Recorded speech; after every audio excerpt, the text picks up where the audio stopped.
বাংলাদেশে আপনার আমার স্বামীর বাড়ি। স্বামীর বাড়ি? জি, আমার স্বামী এখানেই বিয়ে হয়েছে, আমার এখানেই বাচ্চা হয়েছে, আমি এখানকারই মেয়ে। আপনার স্বামীর নাম কি? আমার স্বামীর নাম ছিল গুলাম মুস্তফা। তা আপনারা বাংলাদেশ থেকে এখানে কবে এসেছেন? আমি বাংলাদেশের মেয়ে না। তাহলে আপনার কাছে বাংলাদেশি পরিচয় পত্র করতে গেল? আমি জানি না ওটা, আমার স্বামী হয়তো করে রেখেছে। আপনার স্বামী কি বাংলাদেশে যেত? আমার স্বামী যেত না, আসতো, জানি না, অনেকদিন পর পর ও বাড়ি থাকতো না, 3-4 বছর পর পর আবার আসতো, আবার যেত। আপনার জন্ম কোথায় হয়েছে? আমার জন্ম এখানটাই হয়েছে, বারুইপুরে হয়েছে। বাড়িপুরে কোথায়? খ্রিস্টান পাড়া। হ্যাঁ, খ্রিস্টান পাড়ায়। হ্যাঁ। ভাড়া আছেন ওখানে? হ্যাঁ? ওখানে ভাড়া কতদিন আছেন? ভাড়া নেই আমি। আপনার বাবার নাম কি? আমার বাবার নাম, হ্যাঁ, আপনার বাবার নাম কি? আমি আর কিছু বলতে পারবো না। আপনার বাবা কোথায় আছে? বাড়ি কোথায়? মুজাফফর মন্ডল আমার বাবার নাম। কোথায় বাড়ি? আমার বাবা নদিয়া। হ্যাঁ, নদিয়া। বারুইপুরে বললেন? বারুইপুরে আমি থাকি। বাড়িপুরে থাকেন বললেন, বাড়িপুরে জন্ম হয়েছে, বাবার বাড়ি নদিয়া বললেন তো। হ্যাঁ। আপনি লাস্ট কবে বাংলাদেশে গিয়েছিলেন? আমি বাংলাদেশে যাইনি। বারুইপুরে আবারও গ্রেপ্তার হলেন একজন বাংলাদেশি মহিলা। আপনারা তো ভিডিওটা পুরোটা দেখলেন। প্রথমে বলছে যে বারুইপুরে আমার জন্ম, তারপরে বাবা কোথায় থাকে? বাবা থাকে নদিয়াতে, মানে সেখানে বাবার বাড়ি। তাহলে বাবার বাড়ি যদি নদিয়া হয়, বারুইপুরে কি করে জন্ম হবে? প্রথম কথা। দ্বিতীয়ত হচ্ছে বলছে আমার কাছে বাংলাদেশি পরিচয়পত্র কোথা থেকে এলো আমি জানি না। না, আমার পাশে ডকুমেন্টস আছে, কিন্তু কোথা থেকে এসছে আমি জানি না, সেটা কি করে হতে পারে? বললো আমার স্বামী কিন্তু বাংলাদেশি নয়। তাহলে এই ডকুমেন্টস গুলো বলছে ও 3-4 বছর ধরে বাড়িতে থাকতো না, মাঝে মধ্যে আসতো, মানে 3-4 বছর চলে যেত, তারপরে 2-3 দিন হোক, 10 দিন হোক, 15 দিন হোক, কি 1 মাসের জন্য বাড়ি এলো, তারপরে আবার চলে গেল 3-4 বছর। কিন্তু স্বামী কোথায় যাচ্ছে, কি করছে, সেগুলো কিন্তু উনি জানেন না। কেন? উনি তো পরিষ্কার বললেন যে উনি কোথায় যান আমি জানি না, আর বাংলাদেশ যায় কি আসে তাও আমার জানা নেই।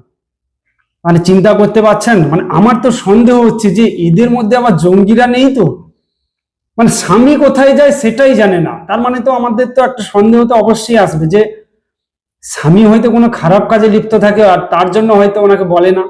নাহলে এখনকার দিনে স্বামী কি কাজ করে স্ত্রী জানে না, এটা কোনো কথা হলো নাকি?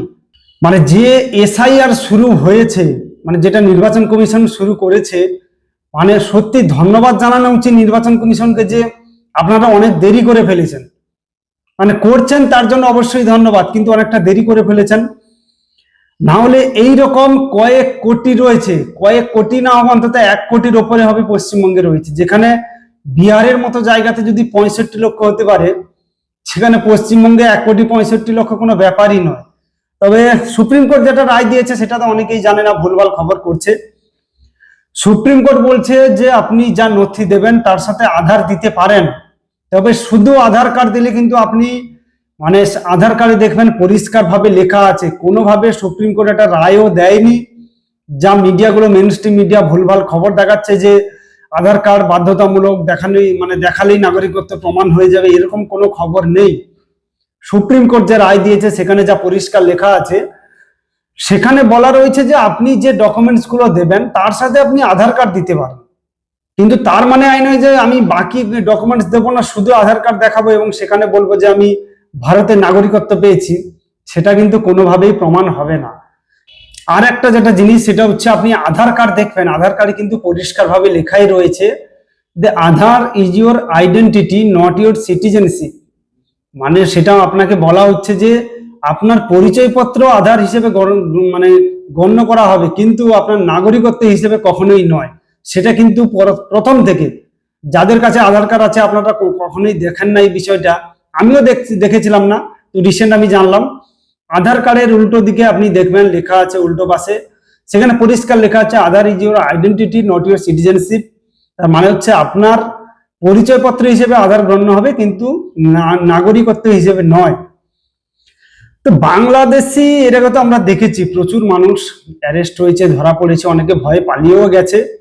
এবং আজকে শুভেন্দু অধিকারী তিনি তো বলেই দিয়েছেন যে যারা ভারতীয় মুসলিম তাদের চিন্তা করার কোনো কারণ নেই।